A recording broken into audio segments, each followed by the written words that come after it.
I understand you have a losing it story for me. Is that correct? I do have a losing it story. So this is actually pretty recent and I'm excited about it. So my life has been very much defined by, I have a needle phobia, like a very, very bad needle phobia. We have no idea why. As far as I'm concerned, I'd never had any trauma with a needle. I've never done heroin. Just I remember that. Yeah, I hope. That. Right. Yeah. And and I'm at this like place in my life where I've decided everything has. I've always wanted to be a mom, but being on the road and things nothing ever just really like seemed to line up. And now I've got the house and it's like, whoa, like it really just seems like everything is lining up to try to be a mom. And one of the things about that is I haven't decided which way I'm going to go. I've been looking very seriously at foster to adopt and also at IUI. But both of those things, guess what? You need to get your blood taken.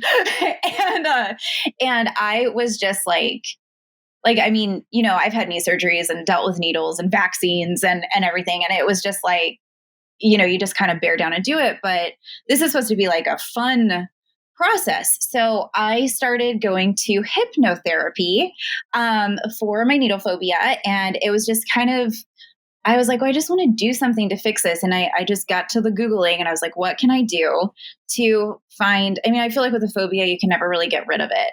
But I thought, well, what can I do So I'm going to slow you down a little bit because my daughter also has this.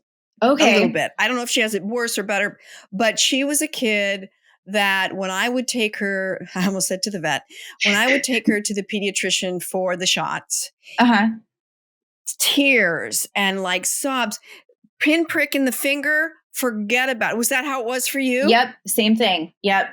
Prick my finger. Crying. I fainted. I knocked out my front teeth at a blood draw at like college, just trying to give blood to the Red Cross.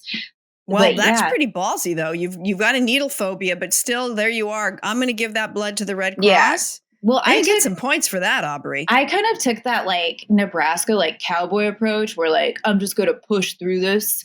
And like, if it, like that kind of old school mentality of like, oh, it's okay that my ankle's broken. I'm going to skate through this, Right. It's okay. Yeah. I'm going to push through this and oh, damn, I knocked my teeth out. Yeah. It was not a good choice because it really like was a major setback. But yeah, I'm surprised at how common a needle phobia and is. And mine goes like from needle phobia to like, because after a blood draw, like they put that cotton ball, like I hate, like cotton balls would send me into like the, when like something's and you're just like kind of tense up and you're like, I better sit down before I am out of town.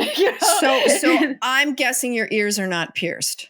My ears are pierced. But how'd you do that, miss? They were, when I was a baby, I was huge. And everybody thought I was a boy. I was like 12 pounds when I was born. I was like a gigantic, like, this is actually a really funny story. I was there, but I don't really remember it. But when I was born, they, put me in with all the other babies. And I was a 12-pound baby next to like normal baby sized kids. And my mom, who was just like destroyed physically and emotionally from carrying and then delivering a 12-pound. And how is your mom a big person, little person? She's medium? she's about my size, like 5'5". Yeah. And so I had to have a C-section, and they like wheeled her in, and my grandpa and my dad had to go to Kmart because they didn't have any baby clothes at the hospital that were big enough for my beastly ass. So that is crazy. And when my grandpa and dad went to Kmart, they were still under the impression like my mom was like kind of had contractions. They're like, they're just going to take a while, and everybody was stressed out. They thought I was a boy. So they got like a little green sweatshirt outfit, like a sweatsuit, and it had a football on it. So my mom gets wheeled in, and this like attending person goes, well, that kid's going to be a great linebacker for Husker football. And then my mom was like, that's my little girl,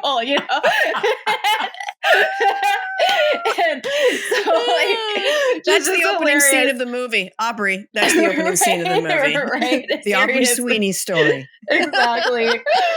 So, but yeah, so when I was little, there was all this confusion because everybody thought I was a boy, and then it was recommended to my mom to get my ears pierced to prevent that. And unfortunately, everybody still thought I was a little boy, but my parents were like horrible people for like it being the 80s and piercing their son's ears. Oh my God. People just have too many opinions. You know what I mean? You know what I mean?